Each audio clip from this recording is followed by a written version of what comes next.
Okay, ഇതിൽ എങ്ങനെ ഒരാളെ പുതുതായിട്ടൊരു മരണപ്പെട്ട ഒരാളെ എങ്ങനെ ആഡ് ചെയ്യാം എന്നുള്ളതാണ് നോക്കാൻ പോകുന്നത്. അതിനായിട്ട് മെമ്പർ എന്ന ഓപ്ഷനിൽ എക്സ്പയർഡ് മെമ്പേഴ്സ് സെലക്ട് ചെയ്യുക.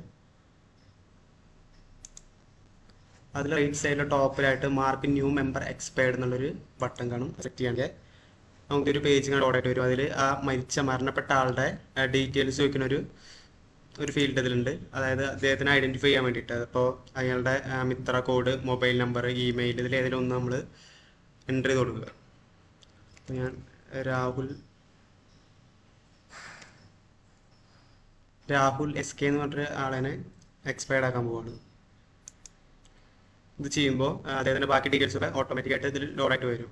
പിന്നെ അതിൽ ചോദിക്കുന്നത് ഡെത്ത് ടൈമാണ്, അദ്ദേഹം മരിച്ച ദിവസം ഇതിൽ ആഡ് ചെയ്ത് കൊടുക്കുക. അതിനുശേഷം മാർക്ക് ആസ് എക്സ്പയർഡ്. ഓക്കെ,